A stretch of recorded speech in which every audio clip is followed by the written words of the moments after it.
A very warm welcome to all our viewers. Welcome to the Sentinels Newsmakers.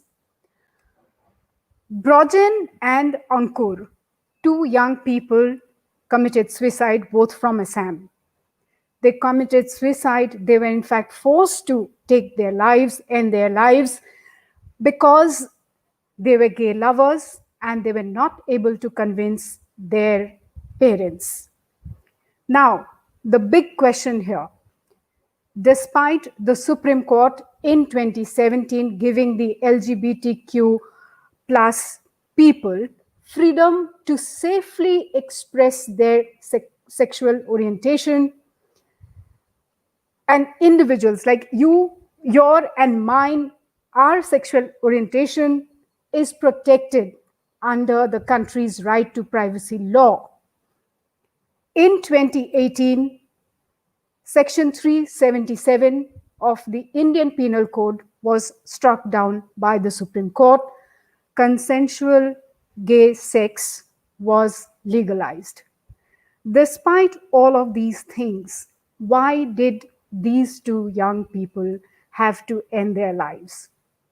To talk on this particular issue, is being LGBTQ plus, being queer, a curse? Is that a crime still in India? To talk about all the challenges, all the issues that people from this particular community continues to face, I have a very eminent panel this evening.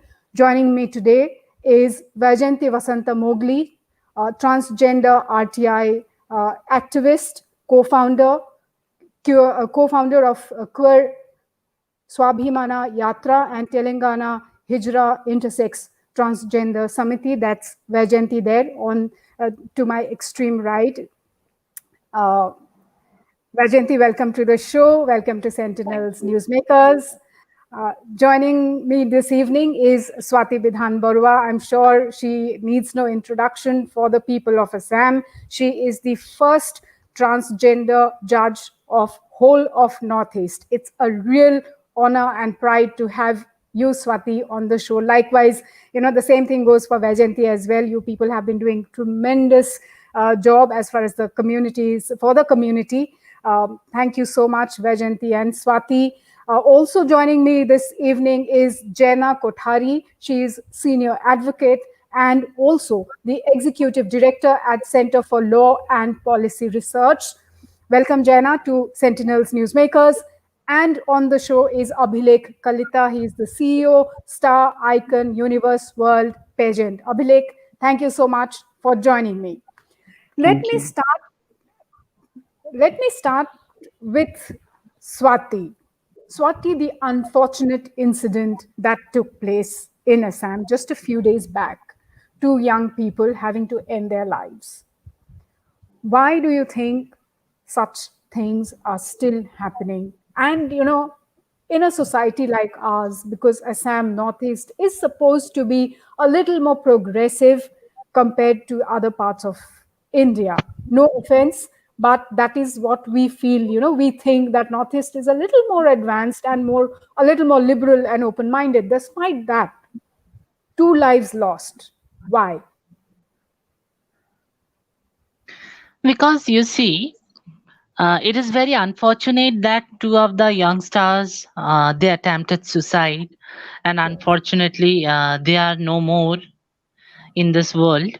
But this is a very pathetic situation, and it is only has prevailed just because of less sensitivity about the sexual orientation and gender identity in our society, and especially that too has occurred just because of the patriarchal mindset.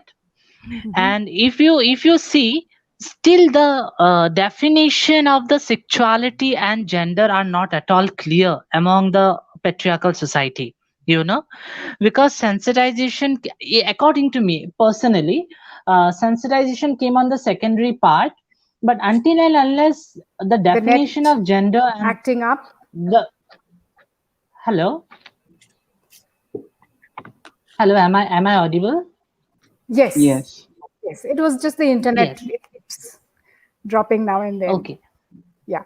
Hmm, hmm. Because the social because it is only according to me, I believe that sensitization is the secondary part until and unless the concept of sexual orientation and the gender identity are not made at all clear among the Mm-hmm. society, the sensitization won't work.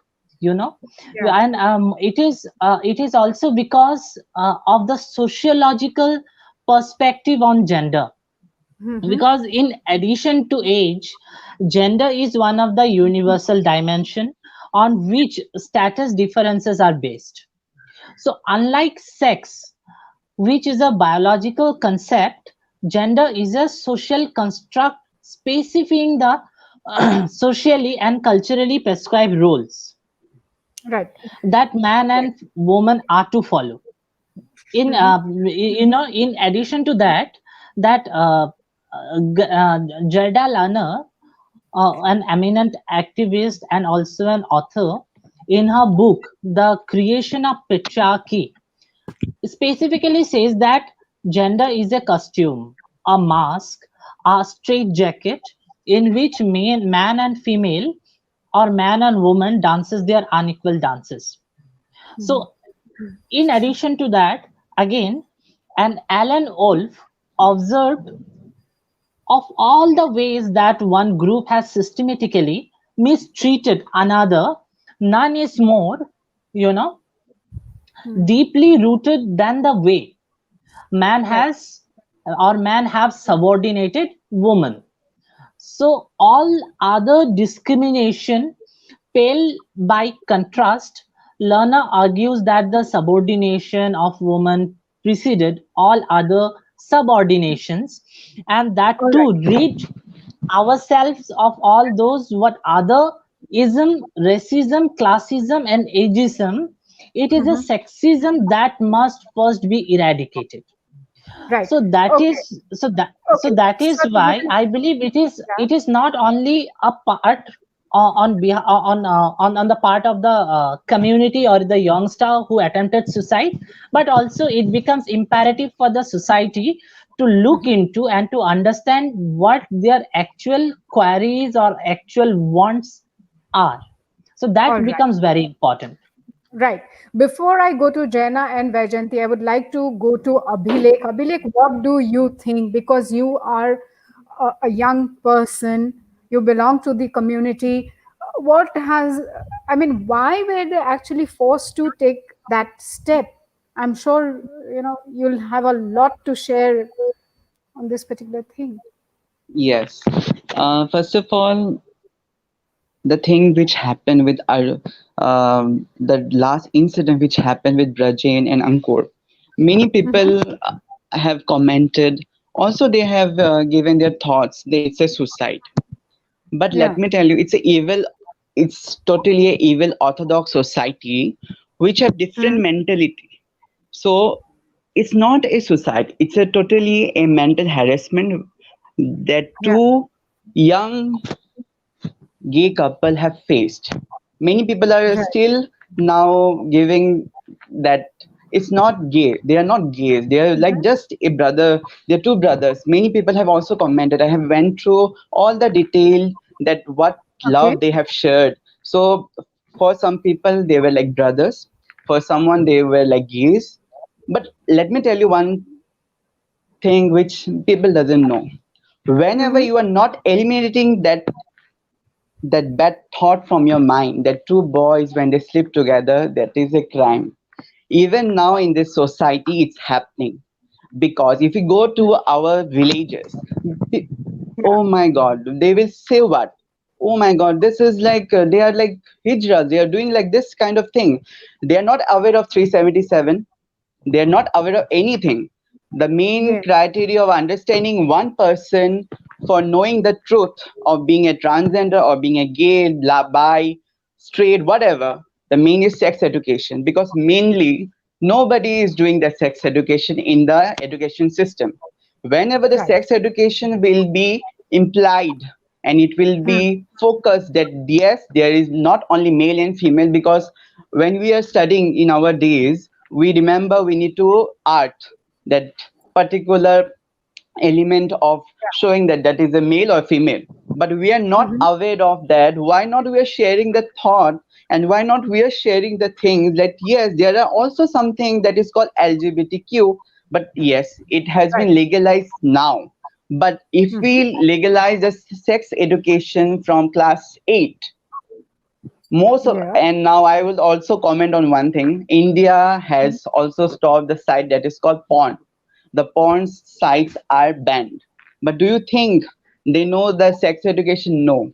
Many youngsters have now also they are going and seeing this kind of things till now, and we are saying it's banned. No. But when we are need to educate them, we need to educate them from their home. Even Right. I Okay. come from my father and my mom both were police officer. They're both from Mm. police background. For me, coming out here and talking with you, it's like a encouraging thing, like I am saying in front of you guys. But Right. still, I'm telling you, many youngsters are facing the problem that they are facing from their heart. They are crying. Yes. Yeah.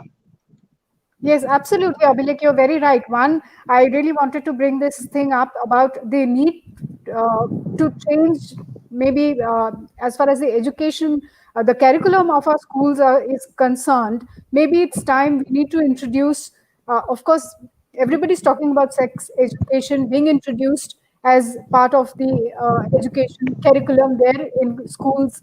But maybe it is time that we also have a section where the syllabus talks about the LGBTQ plus community as well. So that is one thing. And the other thing, Abhilekh, that you have mentioned, that many people belonging to the community are not able to open up. They are not able to, share with others. Maybe not even with their family and friends.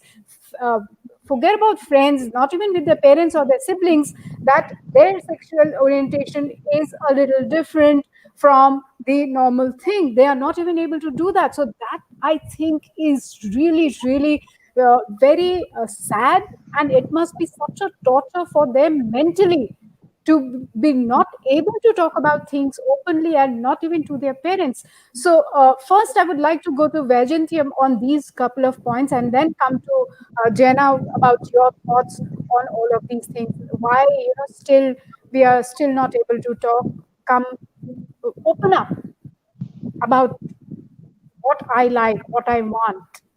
Vyjayanti, first to you, and you've faced a lot of stuff down south as well. Your visit to the mall was very unpleasant one.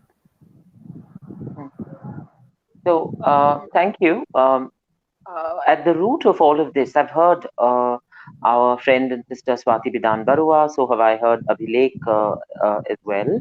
At the root of all of this is a tendency in our society to dictate, to coerce, to control, to restrain. It could manifest, and it could make victims out today. This week we've had these two young Mhm. boys who committed suicide. We've also had runaway couples who are cisgender heterosexual people who are not allowed to marry, or intercaste marriages where people marry across castes, and they've been lynched. They've been lynched in broad daylight. So it's not something that is just limited to LGBT persons. It is Yeah, like an axis of oppression that cuts through layers and layers of stratified layers and layers of stratified stigma, structural violence. So I think it needs to be addressed across board. I don't think right. this is just limited to LGBT communities or LGBT persons. We see it day in and day out with women trying to assert themselves, women trying to wanting to get educated, women wanting to assert their sense of self by wanting to marry or be in love, not marry or Yeah. even not marry, or be in live-in Mhm. relationships, or have Yeah. or have friends with benefits. So I think this is just not limited to these two boys, just the LGBT communities. We need Yes. to have people understand that their freedom ends with their life. lives, and they cannot impose things on other people. Yeah. Absolutely, absolutely. Yes. And like Vyjayanti, you've very rightly pointed out that it's these things, these really sad incidents are not just limited to one particular community. We have a lot of similar instances coming out. Mostly we hear such incidents coming out of North India. Haryana is one state where there's a lot of intolerance that we see. UP is another state.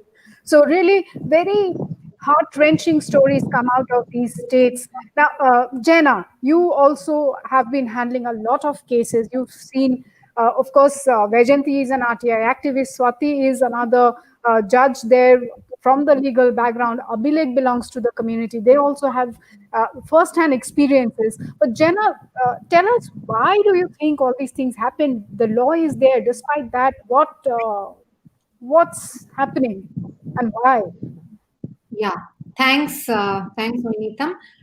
See, the law is there, and the Supreme Court upheld in 2017 and 2018 that every person has the right to one's sexual orientation and to decide one's gender identity and express themselves in any way they wish to, and guaranteed the right to equality and non-discrimination on the basis of your sexual orientation or gender identity.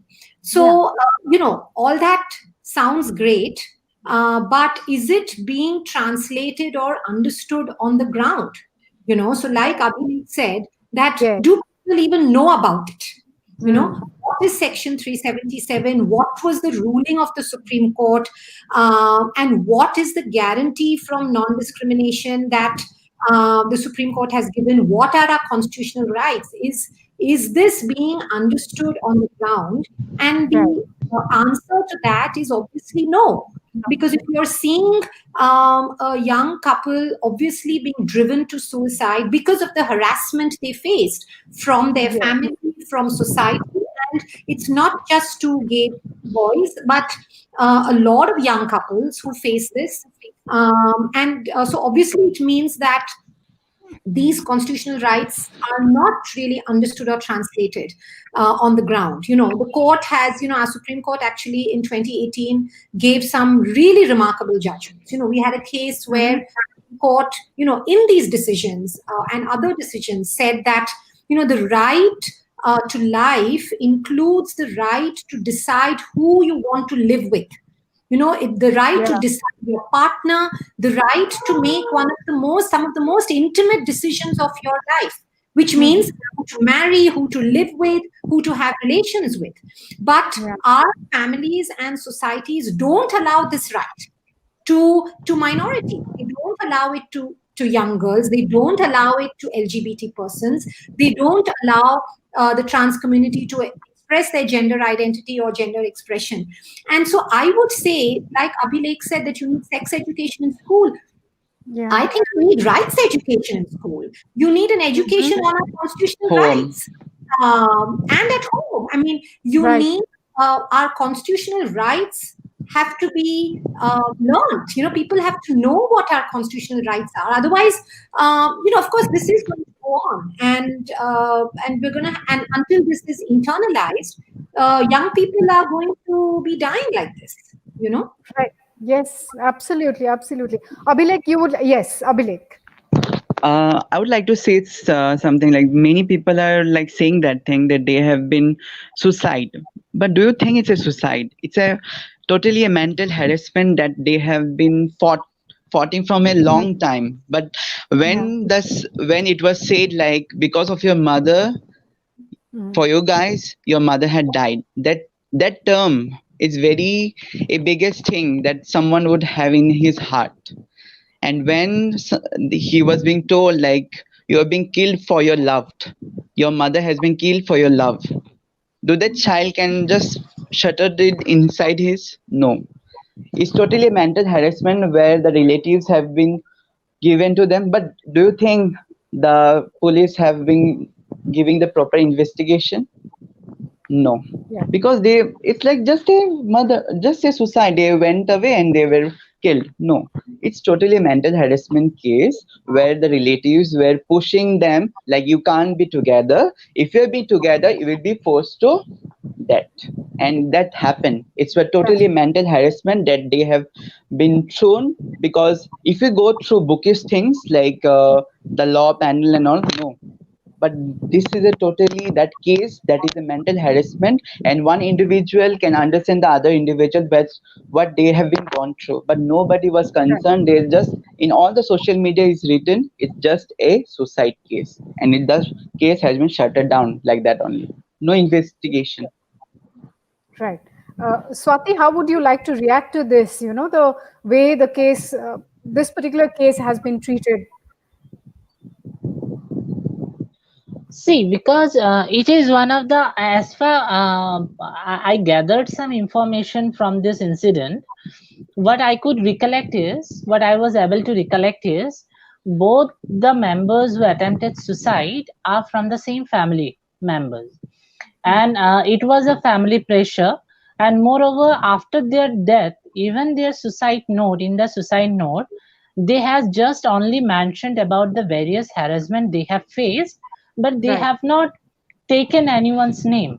So in that case, the police also can't do any such take action. Even if the police take a suo moto action, but how the police will be proving that, because it is impossible for them to prove a mental harassment, because even if we take cases of even various mental harassment cases before the court, and even the cases consisting of breach of trust, it becomes impossible for the advocates and judicial part to prove that to prove the trust, or to prove where the mental harassment is, because that is an intangible thing, and it is not at all tangible. So until and unless it remains intangible, so what I believe is the proper amendment in the act is necessary. And at the same time, in implementation of the Nalsa judgment, implementation of the Navtesh Singh Zohar judgment should be in letter and spirit, to ameliorate the various issues pertaining to the LGBT communities should be eradicated. Okay. Jayna, what do you think in such situations? What does the law say? And if there's some discrimination against a certain community, then how do they handle the situation? And how do we get this whole acceptance thing going? How can we change the situation? See, the one big issue is that even after the Navtesh Johar judgment, we don't have any law that prohibits discrimination on against persons based on sexual orientation or gender identity. Now we have the Transgender Persons Act, but that is limited to trans and intersex persons.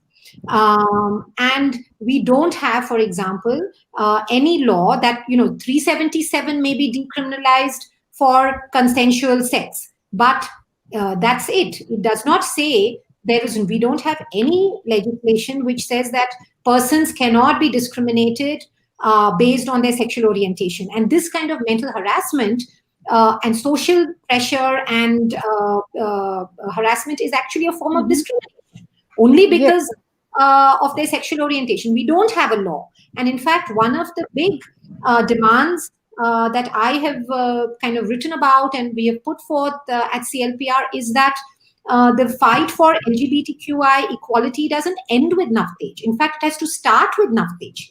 Right. After Navtesh, we need an equality law where at least discrimination is prohibited. That's one thing. Second thing is, what can the police do, you asked? So yes, on one hand, I do agree with Swati that while you can have an abetment to suicide investigation and complaint, sometimes it can get quite hard to prove whether the family or other persons kind of led or kind of forced them to take the step to suicide. But I think, I think it's also an issue where the police themselves are not sensitized. So the police don't even start the investigation because they don't take it seriously. So if a couple committed suicide like this, it is not seen by even the police or the society as a serious issue that they were driven to commit suicide because of the harassment and discrimination they faced due to their sexual orientation. So nobody is going to even file a complaint. Like Swati said, police can take suo moto. We know that even when there are complaints filed, the police don't act. So who will file a complaint? Will any of the family members file? Will any of their friends file? Nobody's filing a complaint. Will the police raise a suo moto complaint? So there is no sensitivity to LGBT discrimination, and so that also has to happen. If we want some of these cases to be investigated, even if they are not, nobody's convicted, at least that investigation and taking up a case will signal to society and the larger community that this is not a crime that our state is going to let go of. Right. Okay. Let me go across to Vyjayanti, and then I'll come back to Swati and Abhilekh. Vyjayanti, why do you think, and how can we get rid of this, the discrimination that people from particular community are facing till date? Of course, getting a law, of course, is necessary, but like everybody on the panel has pointed out, and which even I feel, just having a law or striking down a section does not solve the problem. And the recent incident has clearly proved that.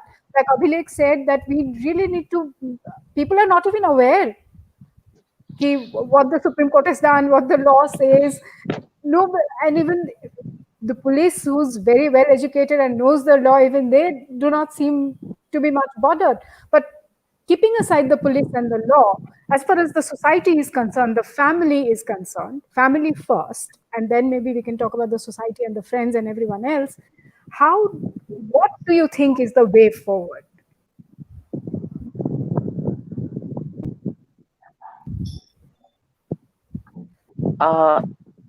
In just 2 words, education and sensitization, and to expand that, education beginning with children in schools, their parents who send those children to schools, children as small as 8-year-olds as well can be very nasty with each other, because they mimic the behaviors and copy the behaviors of adults who surround them. So educating our future youth force who are children in schools, educating the teachers in these schools, educating their parents, sensitize earlier only to LGBT, because sexuality does not operate in isolation. Nor does gender operate in isolation. It operates along with many other forms of social caste, class, disability, and should the child that it's not okay to say things like, "Oh, what a dumb question," not to use ableist language. "Oh, why have you turned a blind eye? हमने चूड़ियां थोड़ी पहनी है." The way we insult our women to, with language, our language itself is very misogynist, sexist, homophobic, transphobic, casteist, classist, and so on. I mean, the list goes on. So I think it's important to educate. Law is top downwards, but I think we also need to go from down to top and go 360-degree as well, because they are horizontals that cut across verticals. So that's the long and short of it, as I see it. Right. Jayna, would you like to add something there? Yeah, I totally agree. Education and awareness. I mean, education will create that awareness. And I just want to add that,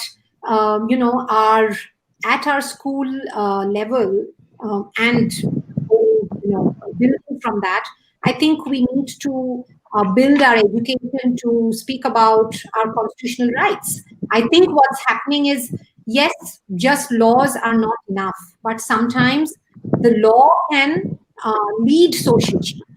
And when we do have progressive laws, we have to take the burden of ensuring that people are aware of the laws.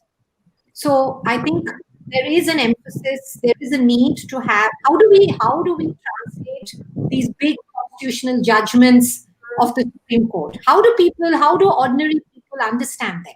We have Right.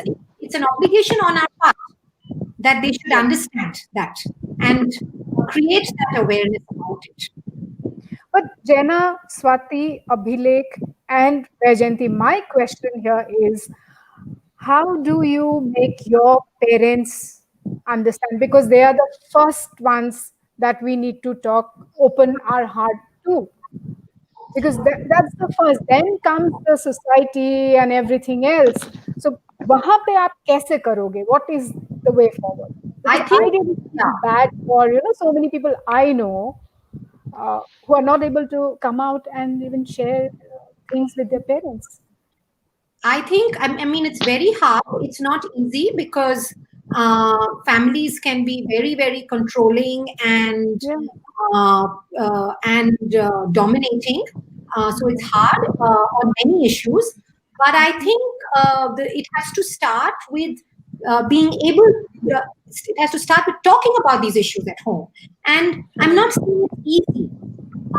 I, as a young girl, I had to fight with my parents to just say I don't want to get married, yes, and to be able to do my law education because they wanted to have me married at the age of 18. But I think what these some of these judgments, yes, I'm a lawyer and I'm biased towards Supreme Court judgments, but I think what these judgments help us is that it gives us at least something to talk about and to say, right.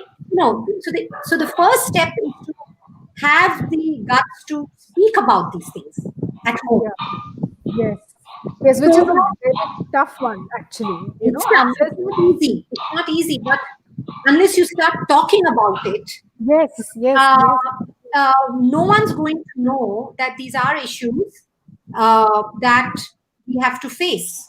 I mean, it's right. not easy, but you have to start somewhere. Yes, like it always helps in many cases.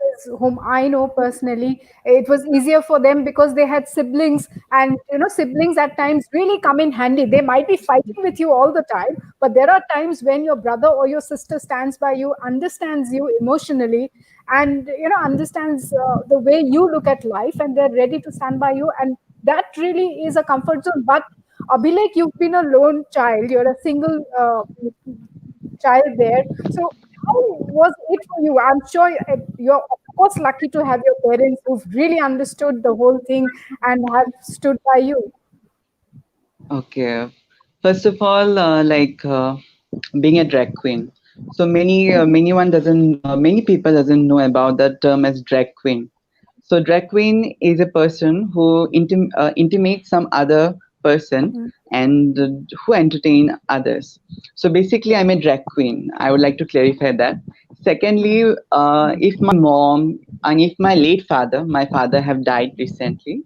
So if my mom also knew my identity or she might knew, but for her or for my father also, it was very difficult because let me tell you one thing, you cannot take your parents to court, number one. You cannot take your parents to media. And I'm not that kind of person. Most of the Yeah. so sorry. Hello, could you hear me? Yes, yes, we Yeah, can. most of the like I have seen, they cannot go to media, they cannot go to court, they cannot go to police because social barriers are there. Society is Right. there, relatives are there, Yeah. Yes. mindsets are there. But always tell those who came through me through beauty pageants or whom I Mhm. counsel through personality grooming, I only tell them wait for your right age. The right age is when you stand up, you are well incomed, then you go to your parents and say that I am this. If they accept you, thumbs up. If they Great. don't, you know what you need to do. But most of the issues comes when the child before the age, that is the right age. We say Mhm. 21 is the right legal age for a male to get married, and female it's 18. So I always tell because 21 or 18 is the right age to do something in your life. Then you stand yourself and you say to others that, yeah, I am this. If you want to accept, it's okay. If you don't, I would like to move on with my life. If the parents or the family say, no, no, you are having some issues, like ghosts have entered in your body, or you need to go to tantric, I will be doing the pujas to you, it's still Right. happening. Yeah. So I know one guy who went to psychiatrist, and the psychiatrist told you need to have a hormone test up for your Yeah. parents to know that yes, you have some problem. But the parents will not agree because it's a orthodox thinking. It's a Yeah. mentally which cannot Yes. So which which it's cannot which cannot be yeah. stopped. It's basically log kya kahenge plays a huge role in our lives still. Vajanti, what are your thoughts? Hmm. All right. So, I am incidentally a survivor of curative violence, that is, curative violence in the form of aversion or conversion therapy. And I was Okay. coerced, forced into undergoing electroconvulsive therapy and antipsychotic drugs on a sham called a rehab. In all of this, what parents don't necessarily do that to harm their children. They think that they're doing good. So there's a lot, as again it comes back to education, there's a lot of pseudoscience that is masquerading as science. And I totally agree with Jayna as well that it has to come down from top so as to have an agenda to discuss so that it percolates. All I'm saying is that apart from that top down approach, we also need to go bottom upwards, because what becomes law is our own demands, our own aspirations, our own lived realities need to get encoded into law. And it's not necessary that we burn our fingers all the time. There are many lessons that can be learned out of the women's rights movement, the disability rights movement. Uh, Say, for instance, the principle of reasonable accommodation is something that we heavily draw out of the disability rights movement. So we need to look around. We need to look laterally, upwards, downwards. We need to look in all directions. And again, I'm sorry, but I keep coming back to the same thing, that education, training, Yeah. 360 degree understanding. And as a person, I need to understand what my limitations are and where do I draw the line. If I Yeah. don't know that, there are times when I dread being a parent, because the examples of parents that I have seen around me, and there are certain behaviors in my own parents that I thoroughly resent, that I feel I don't want to ever be a parent. Family, which is supposed to be a unit of love, acceptance, has often, if not always, ended up being the most basic structural unit of violence, institutionalized violence, curative violence, corrective rape. In Yeah. India, uh, back in South India, to avoid dowries, they tend to assure that the child who's being raised as a girl, will be married off to the maternal uncle or the or the maternal cousin, and so on. And when that Right. child asserts themselves not as a girl but as a trans man, or if that child were to assert themselves as a lesbian girl, there have been instances of corrective rape sanctioned by parents. So, is this what we call family? If this is what is called family, I think we don't need such families. Families are those spaces where we are understood, where we are accepted. So if biological families end up inflicting this kind of repression, we will have to uh, reinvent or rethink what constitutes family. And the law must take cognizance of that, because in the transgender communes, family is not necessarily defined by blood and kinship. Families are not necessarily defined by bloodlines, but by kinship, but by communes of, and again, it's not so binary. Yeah. Every space has its own monstrosities, and we need to understand these complexities and feed it back into the law. Right. Yeah, I'm done. Yes, lovely, Vyjayanti. Swati, one more thing I wanted to ask you all. When it comes to education, when it comes to housing needs of people from this particular community, do they face a lot of challenges, issues, and now the COVID situation that's going on now?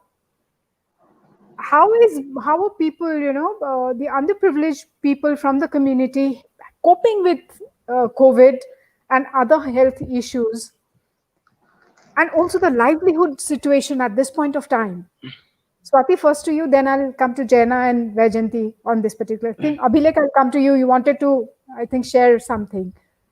Going to Swati Sure. first. Yeah. Uh-huh. Swati, So you see, first. this COVID-19 crisis has created an pathetic situation for the entire trans community, specifically.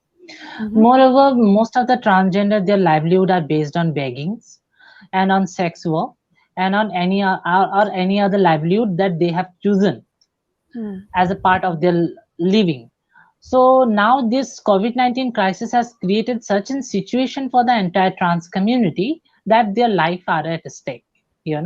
Most of them, most of the community members are finding it very difficult to maintain their own livelihood. Most of them, as most of them are staying at their own rented house, most of the landlords are ready to throw them out just because they are unable to pay the rent fees from the last 2-3 months.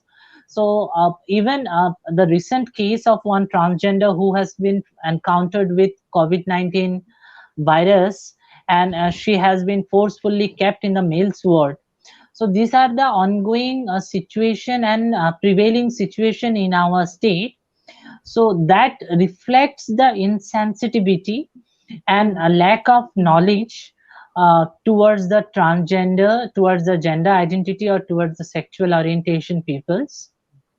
Because if we compare our state to our neighborhood state, just like Manipur became the India's first state to build up a separate quarantine center for the LGBT and as well as transgender persons. But in our state like Assam, which has got a large population of the trans community, as in comparison with the Manipur, the state government is still silent. Right. So Yeah. that shows the clear mindset and the crystal clear mindset of not willing to do anything for the community, whether it's Yes. a LGB community or whether it's a T community or the intersex community. It clearly also reflects the government inaction, and non-compliance of the Supreme Court judgment, what Right. they have actually directed the state government to take the various welfare measures towards the community. Right. So Yeah. and this is one point, and I just like to answer one point that, see, for your rights sometimes it becomes imperative to come out and fight for your own rights, whether among the families or among the society or among anyone. So bringing your parents to the court does not mean that you don't have any love or attachment towards them, but sometimes it becomes also necessary and important to raise your voice and to show them that what they have actually disregarded you, what they have not responded to your the various issues what they actually required to. So Yeah. in that case the court is the right place to come. Right. So what you're saying is that yes, it might be going against your parents, but there might be situation if they're forcing you too much, then you might actually have to end up standing against them for your own rights and your well-being. That Just might see actually hurt actually, you a lot. if you see my entire fight, you will find even my parents were against my decision towards gender reassignment surgery, but I tried my level best to make them understand and to accept my identity as well. But when they didn't, when they took the help of my family advocate, and they issued a notice to the hospital management and even to the various authorities there in Mumbai where I was staying. So I had to move to the court, and coincidentally that became the India's first landmark judgment on the sex change surgery, and that took period to Nalsa verdict. So see, sometimes it also becomes imperative on your side that what I said is, so bringing your parents to the court does not means that you gonna have you don't have any love for them, or you don't have any attachment for them, but sometimes it becomes necessary and important to raise your voice, Yes. to Right. make them understand. Yes. Of course, I remember recently when the COVID just started, I guess this was around end of March or beginning of April, you went to the DC's office here in Kamrup district to fight for the community people to get something so that, because it was already getting really bad for everybody out here. The livelihood Yes, issues, yes. livelihood was at stake. That is when you had actually gone there and tried to do something for everyone. Yeah, Abhilekh, you wanted to share something. Yeah. I will add on Swati. So I just told that it will the one should take a right decision on the right age when they are capable of getting the things in their hand. For example, if they are employed, if they are working, for them for going out of their home and to react on their own, being what LGBT, it's very easy. But when they're not employed or not working, when they're out, I'm not commenting on Swati's story, don't mind for that, but I'm telling the young generation where they will be going and they will be moving out from their home and saying their parents, I am lesbian, I am gay, I'm a transgender, I'm a bisexual, whatever. That time they need to understand they needs to be employed, working, stable enough to take their own decision. Then for them it will be easy task. Otherwise, when they're not employed, they're not working, moving out their home, how Right. will they do? Yes, that's my point to the youngsters who themselves think that they are from the LGBT community and they want to have their own right, accept their own physical status. If they are lesbian, it's okay. They will love a girl, boy, girl or girl, or whatever they want to do. But I'm telling the practical thing which one individual need to understand. You need to be at least stable enough, then only you take a decision. Otherwise, your life will be not working with your story that you are dreaming like I will be having a happily life. No. Yes, yes. So it will When I do took the more. decision for undergoing the sex change surgery, I was just only 21 years. No, Wow. that time you were stable. But I'm telling about the youngsters No, who no, are no, like no. just scared. I was not stable during that time. I I know was that. in I know become, that. I I know was in you now. become I second year. I was in become second year, and I just took my laptop in my bag, and I just asked my mom that I am going for the service center to get my laptop corrected, and I took the flight, and I landed in Chhatrapati Shivaji Terminus. Okay. Interesting. So you yeah.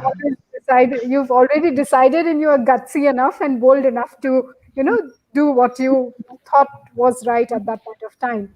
So, Jana, going And yes, for, at the age of 21, going from a small town like Guwahati to Mumbai, and arranging your yeah, fooding, lodging, and fighting for rights in the court, right. that was too much difficult for me during that time.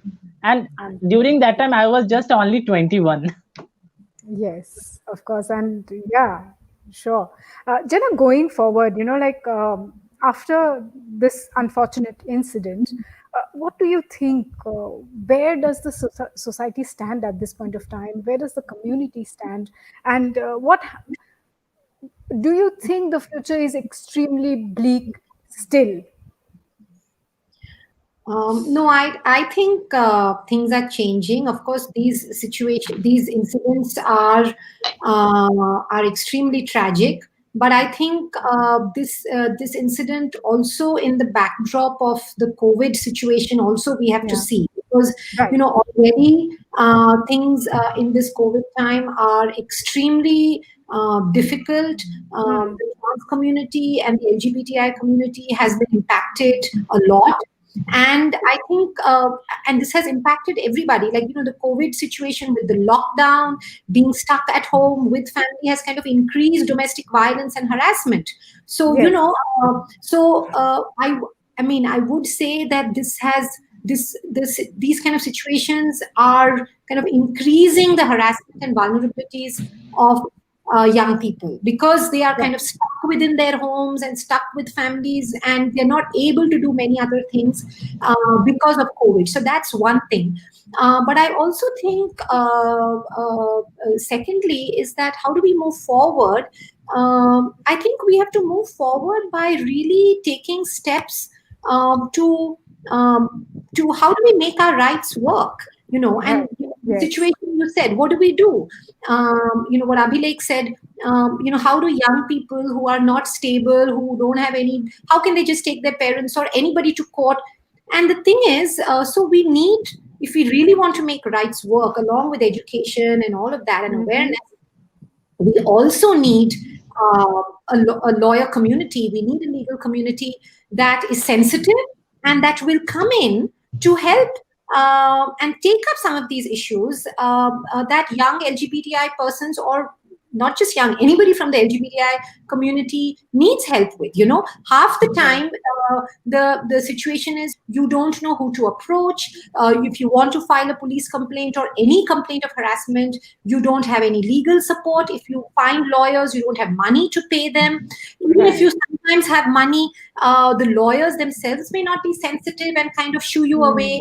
So, one of the ways to kind of build that hope and support on the ground is to also build a sensitized legal community that will come forward and help the LGBTI community and take up their cases or complaints or provide them legal support when they need. You're not going to have young people fully stable and having the money, but they need legal help.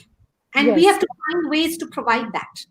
Exactly. And I think with the legal team there, sensitive legal team there, I think the police also needs to sensitize themselves. We need a very sensitive police force who understands the needs, and that, they how to handle. Now Assam police has this brilliant thing going for the children. They have a separate unit altogether. They're training their people to be child friendly and everything else. So I'm sure Assam police can take the lead here as well, as far as the LGBTQ community is concerned, and do something that the other state police can follow. Vyjayanti, what are your thoughts, your concluding remarks, and the way forward? What do you think? How optimistic are you? What needs to be done?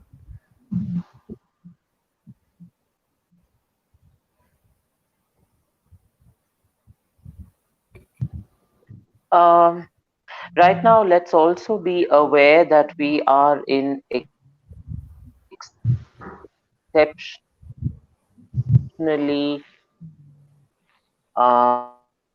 repressive times of a pandemic, where the tools at the hands of various governments are used more to coerce, and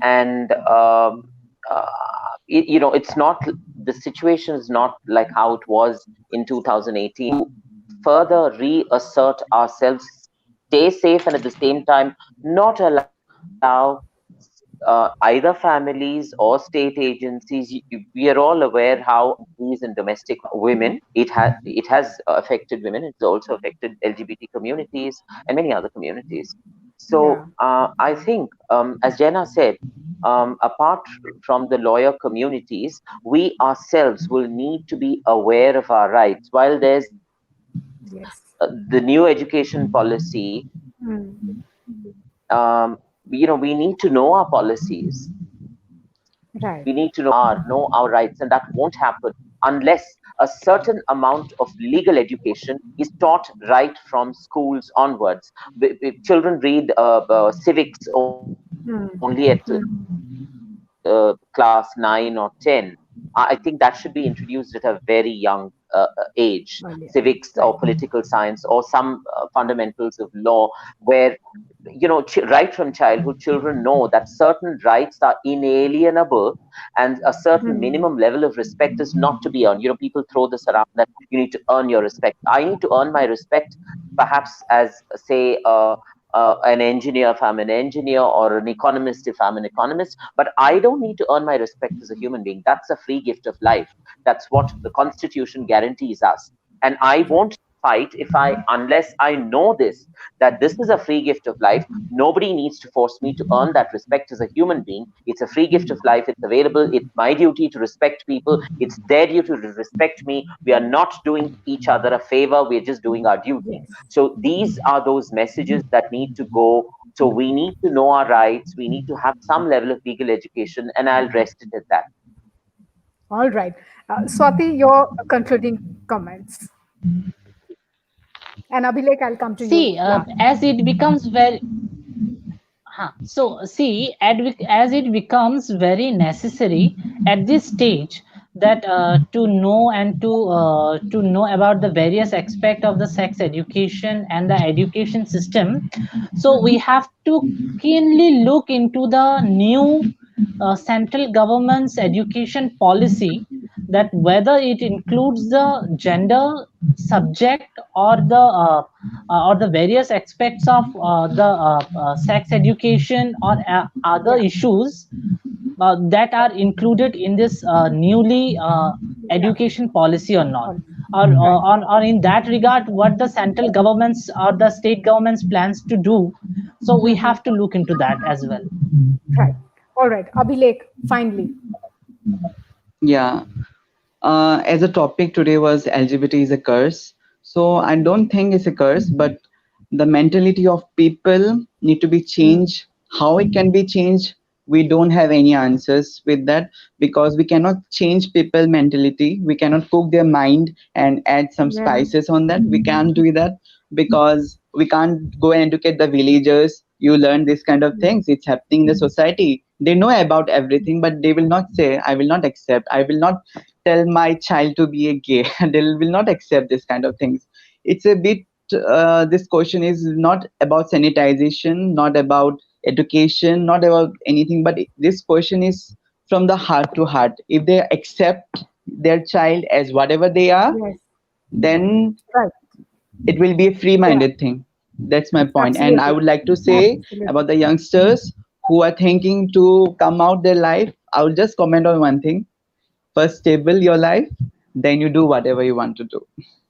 Right. So first, be economically stable, get a job, and then anything, and, business, anything. Yeah. Right. Right. Yes, of course. So yes, what I think we all need to do is just be human, behave like a human being, and I think most of our issues, most of our problems will get sorted.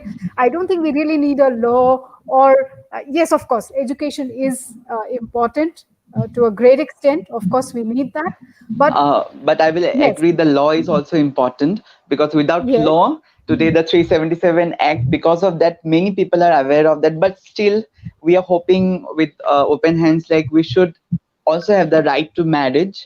So it's still beyond count. So the law is awaiting for the right thing. So let's see what happens. All right. Yes.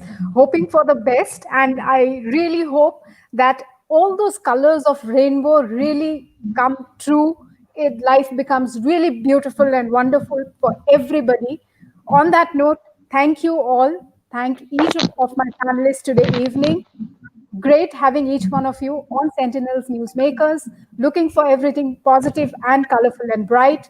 Thank you, viewers, for joining me this evening. Apologies for all the internet issues that we have been facing. Thank you once again. Till we meet again,